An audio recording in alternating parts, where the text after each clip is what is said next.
Boa noite, pessoal, tudo bom? Só esperar uns 30 segundos, um minuto aí para o pessoal entrar.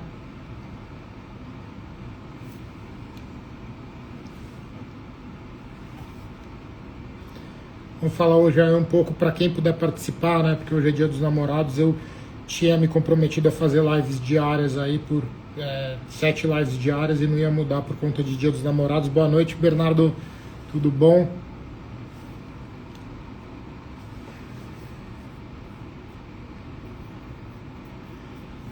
Super normal hoje, a expectativa é que tenha menos pessoas na live aí, Dia dos Namorados, né?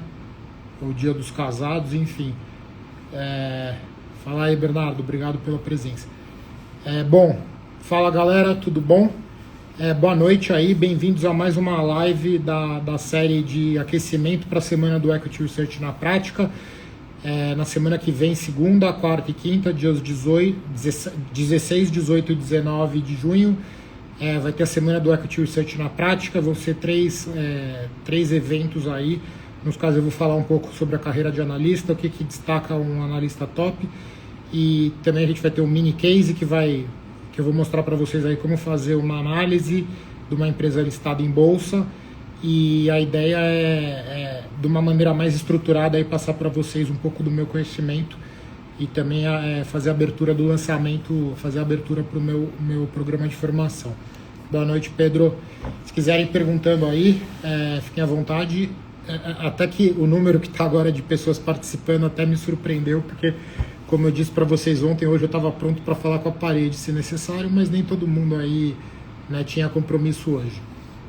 A ideia hoje, então, é falar um fator importante aí que afeta bastante a performance dos analistas. Hoje a resposta de vocês na caixinha de pergunta, só um segundo, na caixinha de perguntas, e de fato aí a maioria de vocês sentem overwhelmed, né? Meio que muita informação. Isso é natural no mundo de hoje, não é uma coisa que acontece só com o analista, mas qual que é a diferença? Que a gente é bombardeado por muita informação, já não é de hoje, faz bastante tempo. Só que quando essas informações elas podem, e especialmente quando você está inseguro no começo da carreira, ou você é inseguro, você tende a querer ler tudo que você recebe sobre uma empresa, e essa é uma das receitas melhores para ficar louco rapidinho, né? Então, assim, a ideia hoje é falar como filtrar ruído e o que realmente importa no meio de toda essa avalanche de informação. E aí, deixa eu só ver aqui o que vocês já falaram aqui. O Nicolas Pérez perguntou se eu consigo fazer as lives no YouTube também. Sim, Nicolas, essas agora eu não estou fazendo, eu estou deixando aqui, estou postando no YouTube. O que acontece? Até um... Boa, Matheus. Matheus falou que jantar de velas, ele, a esposa e o Gunther. Imagina que eu sou tão importante assim. Nem tenho essa pretensão. Mas enfim, voltando, pessoal. Eu hoje tô dando muito mais atenção às lives no Instagram. Só faço no Instagram e reposto eventualmente no YouTube, mas não é isso que eu quero fazer, né? A minha ideia, e eu vou fazer isso a partir desse próximo lançamento, aí vou me organizar para fazer, já estou prometendo faz tempo, mas é ter lives no Instagram e no YouTube, porque o YouTube ele tem tela horizontal e dá para compartilhar a tela com mais facilidade. Então eu vou começar a fazer lives também no YouTube. Não sei se sempre um tema específico, mas assim, a ideia de lives no YouTube apagou aqui, peraí. É que meu escritório, a luz é automática e ela não percebe que eu tô aqui. Então, mas a ideia é fazer lives no YouTube também para mostrar a tela e compartilhar as coisas com vocês. E é isso, assim, o YouTube é melhor para isso, né? Talvez eu até comece a transmitir, eu tô vendo, quando eu fizer live no YouTube, aí eu deixo o celular também transmitindo pro Instagram, e aí já mata as duas ao mesmo tempo, né? Então, pessoal, hoje vamos começar a falar o seguinte, primeiramente, assim, para você filtrar as informações e diminuir o overwhelm, né? Primeira coisa é assim, você tem que ser um analista proativo e não um analista reativo. Você tem que ter uma coisa que... você tem que puxar a informação para você e não ser empurrado, né? E não receber de maneira passiva. Então, assim, a pior coisa que tem é você deixar, quando você trabalha como analista, não trader, é você deixar ali os seus alertas de e-mails todos recebendo um atrás do outro e você deixar seus grupos de WhatsApp abertos, recebendo notícia pra caramba. Eu, por exemplo, nas mensagens que eu ainda recebo muita coisa dos brokers, né, das corretoras, e eu tô em alguns grupos de WhatsApp aí, mas eu deixo eles numa função que hoje, eu não queria entrar primeiro no operacional e no tático, né, nas dicas, mas só sobre isso, eu deixo meus grupos, tem uma função no WhatsApp hoje que é locked, né, você deixa trancado o grupo, ele não aparece, ele não fica piscando na tua tela. Então, assim, quando eu entro no meu WhatsApp, primeiro que nada pisca na minha tela, só mensagem de gente da minha família, coisa importante, né? E aí, quando eu entro no WhatsApp, eu não vejo nada de que os brokers me mandaram, porque tá lá, eu deixo bloqueado, não é arquivado, é locked, que aí nunca pisca na tua tela. Então, quando eu quero olhar, alguns momentos por dia, eu vou lá olhar o que me mandaram. Não fico sendo eu bombardeado, eu protejo eu protejo o meu tempo, né? Porque senão a gente se distrai muito. É só vocês verem que quando a gente entra no YouTube, você quer ver um vídeo, vou ver um vídeo sobre Equity Research. Aí do lado aqui vai estar um monte de coisa que vai chupar a tua atenção. Essas plataformas, elas são desenhadas para isso, né? A gente não é tão espertalhão assim que a gente vai conseguir. Então, assim, eles estão... É uma sugação e a coisa é desenhada para prender nossa atenção e para bombardear a gente. Então, primeira coisa, assim, você precisa de tática e aí é um pouco de mudança de hábito também, porque tem gente que você não consegue conversar, né? Eu tenho alguns amigos aí que trabalham no mercado, você vai almoçar com o cara, boa Arthur, você vai almoçar com uma pessoa, a pessoa fica ali com a cara grudada no celular, e às vezes faz sentido, porque o cara tá com uma posição gigante, o mercado tá volátil pra caramba, o cara é o gestor do portfólio, não dá para ficar tranquilo, né? Não dá para ignorar. Normal isso, mas analista não deveria estar tão sujeito ao fluxo de informação do minuto a minuto. Ele deveria ter uma certa disciplina. Mas o que eu falo para vocês é que a primeira recomendação que eu dou é que o analista seja ele seja ofensivo e não defensivo, né? Você não pode ficar recebendo tudo que te manda. Você tem que ter uma estratégia para ir lá e buscar informação. E qual informação você vai buscar? Primeiro você deveria fazer um trabalho prévio, que eu sempre falo, que é um trabalho prévio de estudo do setor, e quando eu digo do setor, não é um estudo de consultor do setor, para saber tudo do setor. É um estudo específico que, enfim, às vezes eu falo um pouco sobre isso, acho que cabe mais lives sobre esse assunto, mas é um estudo específico de você mapear os fatores que fazem um setor em agregado performar na Bolsa. E performar é em relação ao índice Bovespa. Então eu vou dar um exemplo bem simples para não me estender muito, porque hoje não é esse o tema. Mas, por exemplo, você vai cobrir o setor de... qualquer setor, enfim, não precisa dar exemplo. O que acontece? Você vai fazer um estudo histórico, e aí esse estudo ele envolve você entrevistar pessoas, você conversar com analistas que já cobriram o setor. Se você estiver no buy side, você falar com o sell side, você lê notícias, mas você vai ler as notícias, falar com as pessoas para tentar entender o que fez as ações se comportarem de tal maneira. Então você imagina que você vai pegar e você tem o índice Bovespa no Brasil. E aí você faz um subsegmento do índice Bovespa, o setor de petróleo e gás, para dar como exemplo. Ou as empresas que você vai cobrir. Você tem que pegar e comparar o PE, né, o Price Earnings, por exemplo. Poderia ser outra métrica, EV/EBITDA, por exemplo. Mas assim, você vai pegar o PE das empresas que você cobre, né, e o que as empresas que você cobre? É o market cap, é a soma do valor de mercado das empresas que você cobre, dividido pela projeção de lucro. Lembrando que isso daí é uma coisa que eu falo um pouco aqui de múltiplos, mas no mercado financeiro você nunca olha para o passado, você olha para frente. Então, beleza, eu estou olhando na tela, o preço das ações que eu estou cobrindo, ou do setor que eu estou estudando, ele é de 100. Ele é de 100. Se o lucro projetado em agregado daquelas empresas é de 10, eu estou falando de um PI naquele ponto no tempo, de um PI de 10 vezes. E aí você faz a mesma coisa para a Bolsa, de todas as empresas da Bolsa somadas do market cap, dividido pelo lucro para os próximos 12 meses projetado. Vamos dizer que o PI da Bolsa neste momento está de 8. Então, assim, o meu setor naquele momento está 10 vezes PI e a Bolsa está 8 vezes. Então, assim, isso é uma métrica que me permite entender de uma maneira, de certo modo, superficial, mas me permite entender assim, ok, agora o meu setor está 10 e a bolsa está 8. Beleza. Mas eu quero ter um gráfico ao longo do tempo, e quanto mais tempo, melhor. Se eu tiver 10 anos olhando como se comporta o valuation do meu setor em relação ao valuation da bolsa. Tá? E isso é uma coisa que não é muito fácil fazer. Na Bloomberg tem números que te permitem fazer isso, mas não é o ideal, enfim. Mas tem jeitos de fazer que não vem ao caso. Mas o fato é que se eu conseguir um gráfico numa folha em branco que eu tenha este comportamento, eu começo a entender assim. Estou dando um exemplo, tá? Dependendo do setor, eu estou falando de oil and gas, mas eu vou falar de airlines, por exemplo. O setor aéreo, ele tende a ficar mais caro e as ações subirem no começo de uma recuperação econômica. Pô, legal. Então você começa a entender como o setor se comporta em relação ao ciclo econômico. Você começa a entender como o setor se comporta ao longo de todo o ciclo econômico.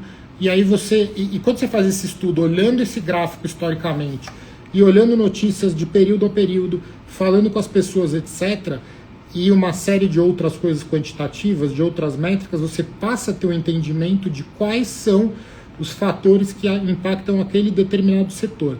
E aí, de certa maneira, depois você vai fazer um trabalho parecido, só que aí você vai sair do nível setorial e você vai para as empresas. Então, por exemplo, eu fiz esse trabalho para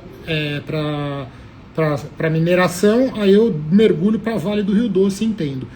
Todo esse trabalho, o analista a gente sente tentado, quando começa a cobrir uma empresa, a botar os números no modelo e começar a fazer uma projeção. Só que o mercado financeiro e o objetivo pelo qual você está fazendo o modelo, ele é para você comprar ação caro ou barato. Então você tem que ter o contexto antes de começar a modelar, esse é o ideal. Então, só um segundo.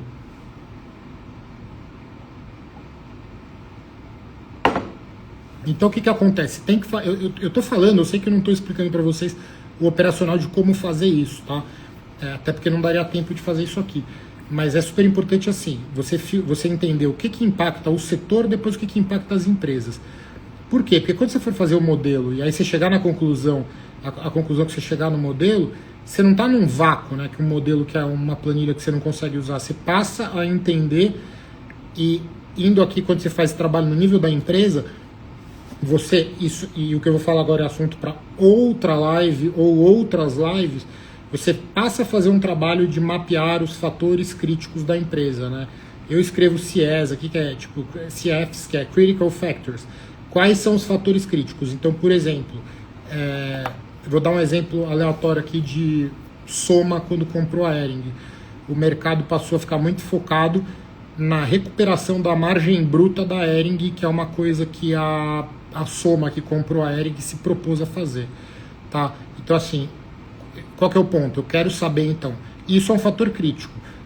Não adianta eu ficar olhando um monte de informação no jornal que saiu sobre a Hering, sendo que meu foco é esse. Então, ao invés de eu receber 500 e-mails por dia e ler 200 notícias por dia, eu vou pegar e... beleza. Os fatores críticos são a margem bruta da Renner, mais mais 3 fatores críticos para a Renner, mais 4 fatores críticos para cada uma das empresas que eu cubro. Vamos dizer que eu cubro 10 empresas e já tenho 40 fatores críticos. Estes fatores críticos, eles variam ao longo do tempo, eles não são estáticos, certo? Por exemplo, hoje provavelmente quem cobre Soma não está mais nem olhando esse assunto. Pets, que é uma empresa que eu já cobri.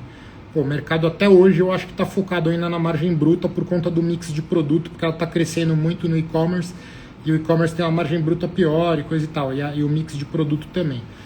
Então, assim, a partir do momento que eu defini esses fatores críticos, e aí eu tenho que monitorá-los e eu tenho que, ao longo do tempo, reavaliar para ver se eles continuam relevantes ou se mudou o que eu deveria estar focado em relação àquela empresa. Esse trabalho, ele é uma mistura de arte e ciência, né? Como diz o Art and Science. Não é uma coisa só quantitativa, é uma coisa quantitativa e qualitativa, mas ele é um trabalho que dá para ter um nível razoável de sistematização.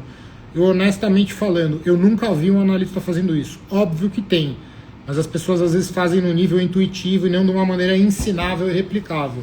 Mas ao fazer isso, quando você lê notícias e recebe informação, você deveria estabelecer, e eu estou falando de uma maneira bem macro, você deveria estabelecer filtros que você consiga receber só a informação relacionada a isso, beleza? Então assim, começando, repassando o que eu falei até agora, primeiro ponto, seja proativo, você vai no restaurante, pede o cardápio e come o que você quer comer, e não vai no rodízio e fica comendo tudo que está lá no buffet, entendeu? Então assim, esse é o principal ponto que eu queria falar. Só um segundo, pessoal. Hoje eu fiz uma colinha aqui para...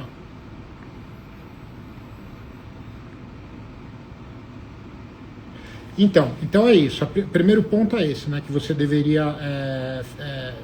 e a partir de agora vamos começar a falar um pouco sobre como filtrar a informação. Perguntas por enquanto? E é assim, só falando qual que é o problema, qual que é o impacto que isso causa, né? Isso, meio que nas respostas da caixinha de pergunta de hoje fica bem claro isso. O excesso de informação aumenta o estresse, faz você se sentir esmagado, estressado, querendo consumir tudo.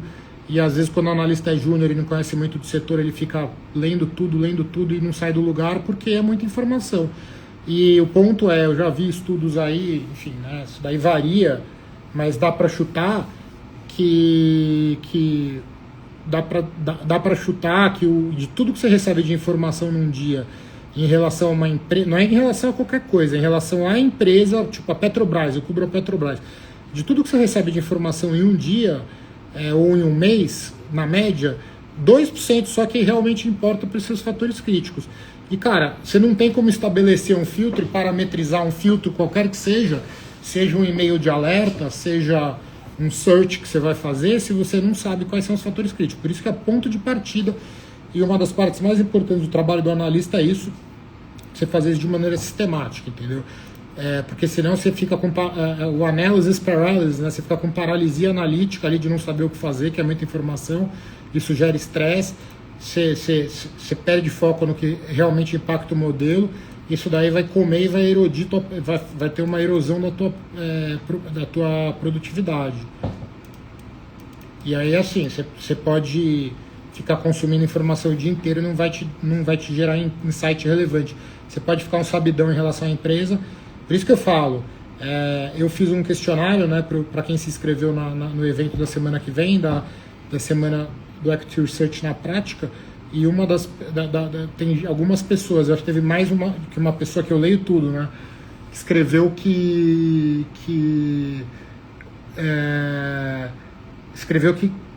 por que você quer participar e por que você se interessa pelo assunto, e as pessoas falaram que é porque a pessoa falou que ela quer ser um analista de empresas. E é super importante essa distinção, né? O nome é Equity Research, ou analista de equities, ou analista de renda variável, ou analista de ações, não importa. O trabalho é ser analista de ações. Equity quer dizer ações. Equity quer dizer patrimônio líquido, mas enfim, é o termo em inglês para analista de ações. Você não é analista de empresas. Você tem que saber tudo da empresa, igual tem que saber um consultor que quer mostrar conhecimento. Você tem que saber o que impacta o preço da ação, entendeu? Muitas vezes isso envolve entender o que acontece na empresa, mas não é o objetivo. Deixa eu ver aqui, acho que tem uma pergunta aqui do Matheus Melu. Sobre identificação dos triggers, há como sistematizar também, prever quando e qual evento pode fazer o mercado validar alguns dos fatores críticos? Então, Matheus, excelente pergunta aí. Essa pergunta tem tudo a ver com o que eu falo, é o Matheus Melo que fez essa pergunta. O que acontece? Eu gosto a distinção é a seguinte, você precisa de um parzinho de coisas. Cada fator crítico tem que ser acompanhado por uma outra coisa. Então você tem uma coluna, você tem fator crítico A, e você tem a segunda coluna que eu vou te falar o que é. Essa coluna, eu acho que é isso que você está perguntando, você está chamando de trigger. Eu chamo de catalyst, né, catalisador. Então, por exemplo, e para um fator crítico ser algo... que eu não vou aprofundar muito nesse assunto aqui, que eu tenho mais coisa para falar sobre isso. Mas para um fator crítico ser útil para mim, eu tenho que ter um catalyst, eu tenho que ser um trigger. E aí eu vou dar um exemplo tosco. Aliás, tosco não, um exemplo bom de coisa que eu já vivenciei muito. Por exemplo, eu nem lembro qual reunião foi essa, mas assim, a Light é uma distribuidora de energia no Rio de Janeiro e ela grande parte da operação dela está em área de tráfico e milícia, territórios dominados. Você imagina que legal que é operar nesse lugar, né? Porque assim, tem um parâmetro no setor de distribuição de energia elétrica, 2 parâmetros regulatórios, que são as perdas técnicas e perdas não técnicas. Perdas técnicas são perdas que, assim, na linha, ao longo de toda a rede de distribuição, dependendo se está mais frio, se está calor, e algumas coisas causam perda. A energia que sai do ponto A, 100% não chega a 100% no ponto B. Ela tem coisas ligadas à temperatura, enfim, eu não sou eu não sou especialista para te dar muitos exemplos, senão eu posso falar bobagem. Mas o fato é que a energia não chega inteira no destino. Então, isso é computado no cálculo da revisão tarifária. Ok, legal. Mas você tem outro parâmetro que se chama perdas não técnicas. Na verdade, isso se chama gato, roubo. Né? E aí você imagina que na área da Light você tem muito roubo. Até porque parece que hoje a milícia, não sei se está mexendo com energia elétrica, mas os caras hoje, o crime organizado no Brasil, eu tenho um aluno meu que me disse que parece que no Nordeste, em muitas cidades de interior, o Comando Vermelho está cortando a internet e começando a forçar as pessoas a usarem o serviço deles. Mas não é esse o assunto aqui. O assunto é que, nesse exemplo da Light, ela tinha um parâmetro chamado perda não técnica, que quando ela entrou no leilão era um valor. É um parâmetro que que impacta a revisão tarifária dela, ponto. E é um parâmetro que vamos dizer que estava em 3%. Só que é um parâmetro que, dado o crime organizado na cidade, dado a incapacidade dela, o que a distribuidora faz quando tem perdas, quando tem roubo de energia? Ela corta a energia, ela faz algumas coisas ela faz isso quando tem inadimplência. Mas ela manda uma equipe lá para tirar o gato e restabelecer a normalidade da linha. Como ela não pode fazer isso por conta de que o território é dominado pelo crime, ela estava pleiteando junto à ANEEL ela poder ter um afrouxamento nesse parâmetro. Então eu queria que, em vez de ser 3, fosse 5. O número não era esse, tá? Mas eu estou só dando um exemplo. Número 3 e 5. Ela ia ganhar muito dinheiro, porque ela ia parar de ter que arcar com esses 2% adicionais de perda. Você imagina a distribuição de energia para a cidade do Rio de Janeiro, 2% desse valor. Você está falando de bilhões, você está falando de um valor muito alto. Bilhões eu não sei, mas enfim, o fato é, você está falando de um montante muito alto. O que acontece? Então, aqui o fator crítico, no exemplo aí na pergunta do Matheus, o fator crítico nesse caso seria, vou monitorar esta linha do meu modelo, perdas para Light, perdas não técnicas. Beleza, aí eu tenho que ter um catalisador. Qual que seria o catalisador? As reuniões que tem na ANEEL, eu não lembro agora, eu acho que é toda quinta-feira, eu acompanhava toda a reunião, uma reunião que dura 3 horas, se eu não me engano, na quinta-feira de manhã, e você fica ouvindo. Na hora que o cara toma uma decisão e os diretores da ANEEL votam aquilo, amigo, tchau, a ação na hora vai se mover. Muito rápido. Na hora, talvez, se nego estiver pasmando, vai demorar 1 minuto.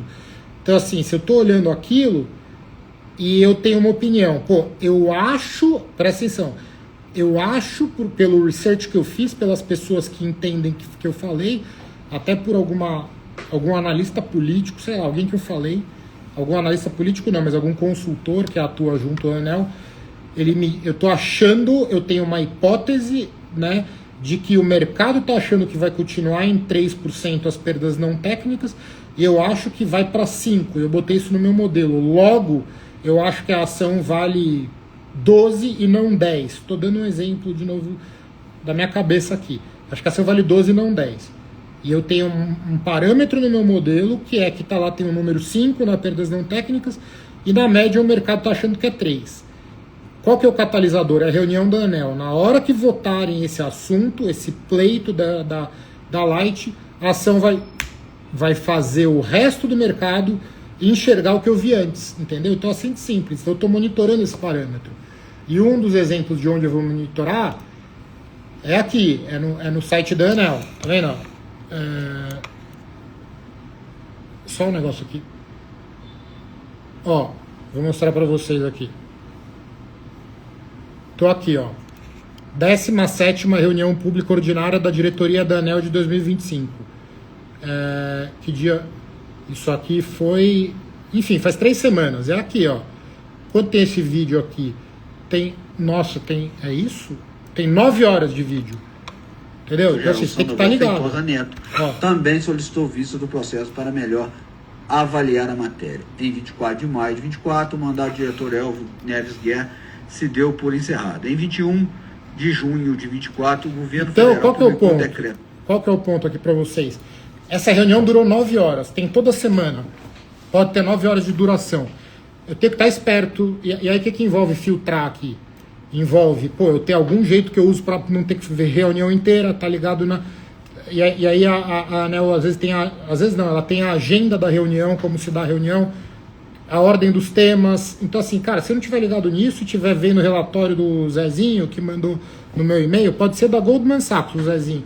Eu tô comendo mosca. Então o que é um analista proativo, um analista atacante, e não um goleiro que fica tomando frango? Ele é um cara que fez esse trabalho de avaliar. Primeiro, saber que ele tem que ser ofensivo, ele tem que ser atacante. Segundo, ele fazer o trabalho de filtrar as informações do setor, entender o setor, estudar, e depois ele tem que entender a empresa, entender quais são os fatores críticos, determinar quais são os catalysts, que aí ele não vai ficar, como é que disse uma vez o cara, ele não vai ficar... Uma vez um chefe meu, no começo da carreira, usou essa expressão, boiling the ocean, né? Você pegar um isqueirinho assim e tentar esquentar o oceano, você não vai conseguir, né? Muito ineficiente. Agora, você descobrir de todo aquele oceano quais são as gotinhas que você deve esquentar, entendeu? Então, assim, é meio óbvio isso. Mas isso requer disciplina, e talvez a maior barreira para isso seja a insegurança e é natural que no começo você vai querer consumir toda a informação. O importante é, ao longo do tempo, você ir fatiando e aumentando o foco e virar sniper e não ficar com a metralhadora dando tiro sem acertar nada, entendeu? Então é meio que essa é a resposta. Me diz aí se respondeu, Matheus, por favor. Pois é, eu já vou responder, eu só estou dando um look aqui.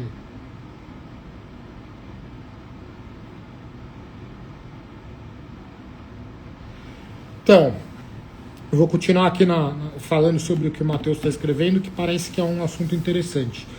O Matheus falou. Boa, obrigado, Matheus. Essa talvez seja uma das aplicações de AI, ter um robô LLM.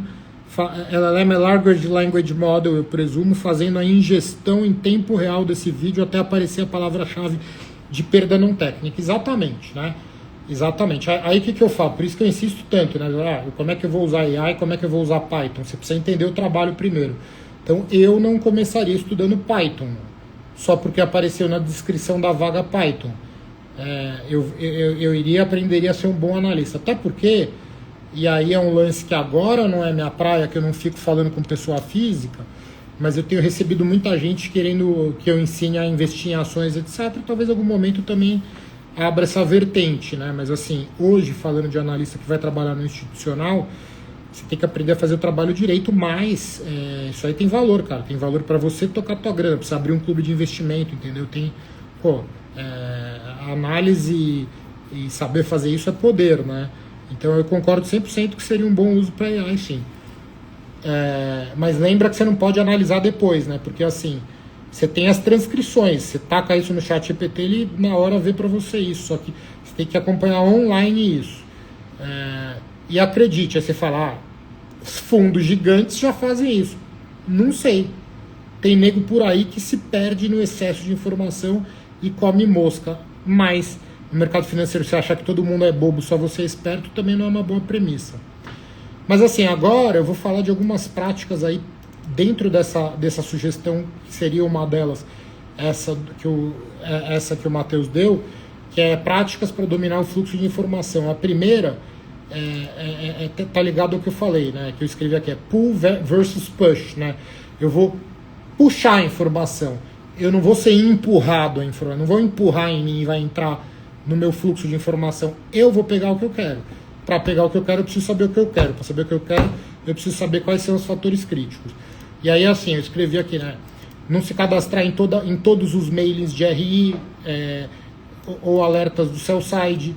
Em vez disso, cria um sistema de você pegar a informação, você acessa a informação quando você precisa de forma ativa e filtrada.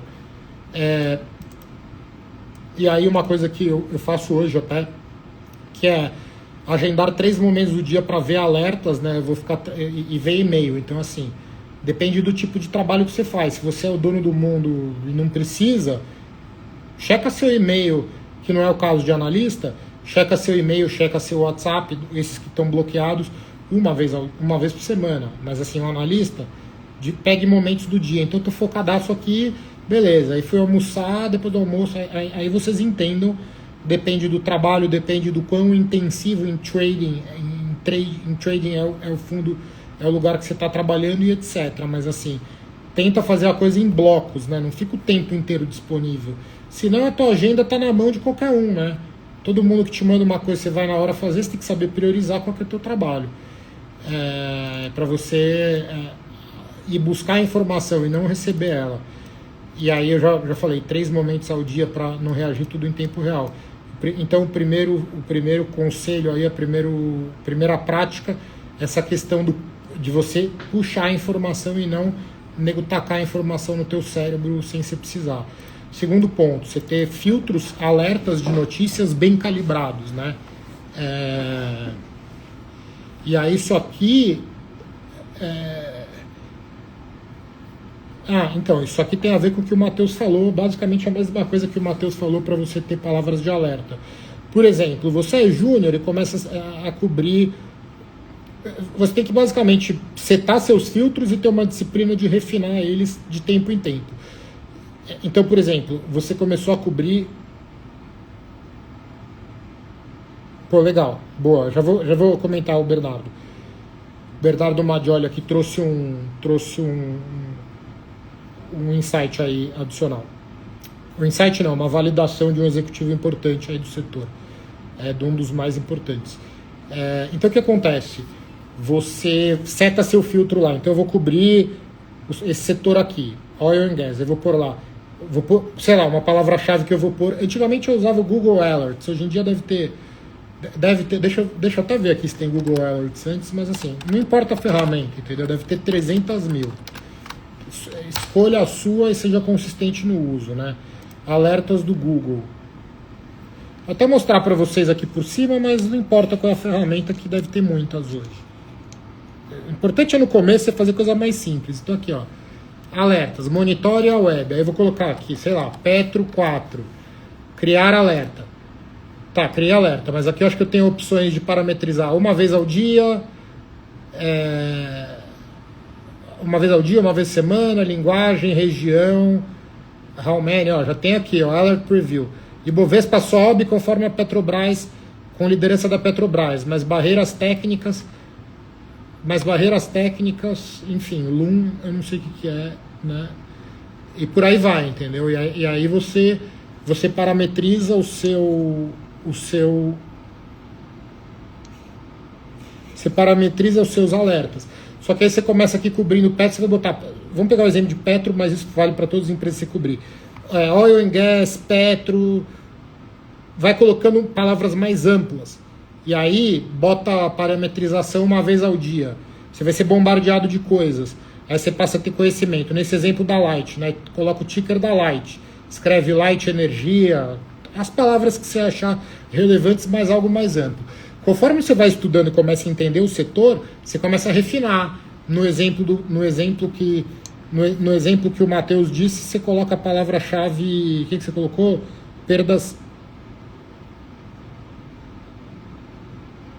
Perda não técnica, ele deu exemplo. Beleza, vai refinando. E aí você vai sendo bombardeado. Você fala, pô, tô recebendo Petro que não tem nada a ver com a Petro, é uma outra coisa. E vai refinando seus alertas, isso tem que fazer de maneira periódica. Ao longo do tempo é brutal o ganho que você vai ter, porque você vai conseguir trabalhar. Se você ficar tentando ler tudo que você recebe, você pega a gente... Eu queria ver agora, se eu fosse uma abelha, assim, de entrar num lugar, numa sala de research, ver Cara, você vê na hora o que é um cara focado e um cara desfocado. Então, assim, acho que essa dica que eu estou dando para vocês é extremamente valiosa, entendeu? E filtrem as informações e tenham disciplina, né? Aí, assim, e aí você também usar regras de filtragem de e-mail, mesma coisa, né? Por exemplo, e é uma dica até simples demais, né? Mas tanto no Gmail, se for powered by Gmail, mas se tiver o Outlook, não importa, você coloca regras. Eu gosto de arquivar ali, né? Do que me mandaram no dia. Então, assim, você tem que colocar filtros também na tua caixa de e-mail, né? Não fiquem recebendo 300 e-mails por dia e terem que organizar isso na mão. Lá na Claro tá só do back-office e do middle-office, eu recebi uns 100 e-mails por dia, né? Então, assim, você tem que ir automatizando as coisas, mas talvez o conselho genérico aqui vai automatizando devagar. Vai fazendo na mão, vai entendendo e vai automatizando. É isso. E aí a última coisa, e já conectando com o que o Bernardo falou, Jamie Dimon, né, que é o CEO do JP Morgan, o Bernardo Maggioli falou que o Jamie Dimon também defende essa abordagem de separar um determinado momento do dia para checar e-mails. E aí eu escrevi aqui, né, processar em batch, né, batch são lotes, né, então você não misturar input rápido com trabalho profundo. Você tem um momento que você está fazendo trabalho profundo, fazendo research, fazendo modelo, eu não quero receber nenhuma informação essa hora. E se eu tiver um assistente, eu vou falar, só me chama se o mundo estiver acabando o mundo e eu precisar realmente saber. É sempre bom você ter algum goleiro ali que te protege. Outra coisa, isso aqui, fone de ouvido, tem gente que não sabe disso, mas hoje se eu vejo alguém com fone de ouvido em algum lugar de trabalho, às vezes a pessoa pode estar ouvindo música, né? Eu às vezes trabalho ouvindo música. Me concentro mais, acreditem se quiser. Tenho procurado até tirar esse hábito, mas dependendo se trabalha num lugar barulheiro, cara. Lá no Safra tinha um analista e tem alguns bancos que tem nego que faz isso, bota aqueles protetor de coisa de avião, assim, de cara que manobra o avião no pátio, né? Mas assim, você tem que botar um sinal de não perturbe. E na minha cabeça, se eu vejo um cara com fone de ouvido, ele tá com sinal de não perturbe, entendeu? Às vezes o cara não tá ouvindo nada, ele tá falando, não me irrita que eu tô ocupado, entendeu?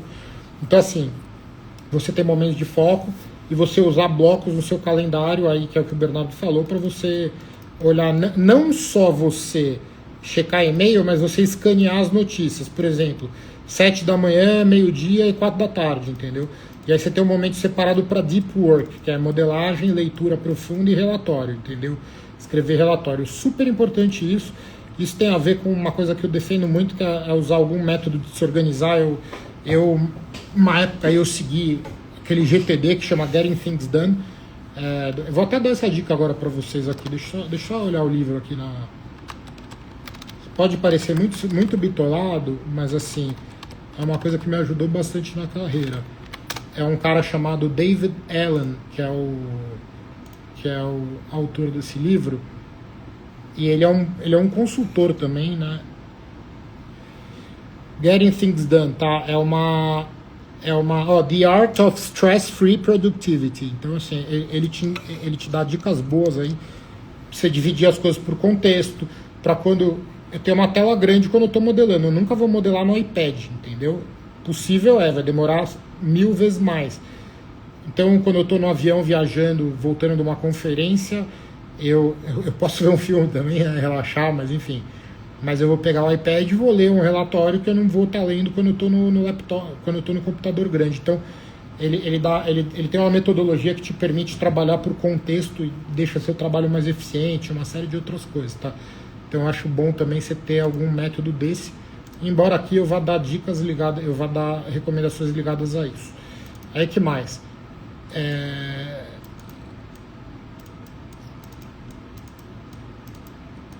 Então, na verdade, era isso que eu queria falar, tá? Os pontos eram esses, tinha um outro que eu ia repetir, que eu já tinha dito, agora estamos abertos a perguntas, espero ter ajudado um pouco, mas a mensagem final é isso, filtrar informação, e para filtrar informação você precisa definir o critério do que você precisa filtrar. Isso está ligado a coisas que vão te ajudar a encontrar ações fora do preço. Dei um exemplo aqui da questão das perdas não técnicas da Light e de qual evento eu achava que ia fazer o mercado passar a enxergar o que eu vi antes dele. Então, logo, isso daí é nítida oportunidade de ganhar dinheiro. às vezes você vai achar que você viu uma coisa antes que os outros, e aí vai sair a informação, a ação não vai andar, por quê? Porque você não é tão esperto assim. Às vezes no mercado a gente acha que a gente viu primeiro, mas o cara já viu um mês antes, entendeu? E é normal, mas ao longo do tempo você deveria ficando mais refinado e melhor nesse trabalho. Então, é isso, assim, tem uma coisa que diferencia um analista bom do medíocre, é você ser proativo ou reativo, e você pedir o que você quer consumir e não receber de maneira passiva. Tá? É isso, pessoal. Só lembrando aqui, né, que se você quiser aprender aí sobre estruturar modelo, tese e coisas desse tipo, aí participe semana que vem na semana do Equity Research na prática. Para se inscrever é clicar no link na bio aqui. Vai ser na segunda, quarta e quinta da semana que vem. Mais um dia aí de feriado e de... Pô, vocês tem uma galera que vem, eu agradeço vocês aí. Mas a quinta que vem também vai ser feriado, mas seria legal vocês participarem. Se inscrevam caso tenham interesse. E aí agora a gente tem um tempinho de perguntas se vocês quiserem falar mais coisas. Se não, vocês podem jantar com a patroa que dá tempo ainda.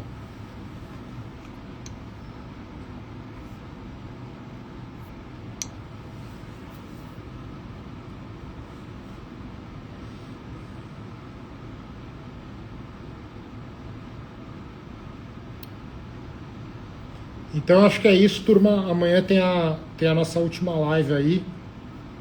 E eu mando o tema amanhã no e-mail. Provavelmente quem está cadastrado já no evento vai receber por e-mail. Senão eu vou colocar aqui no Stories, tá bom? Obrigado, turma.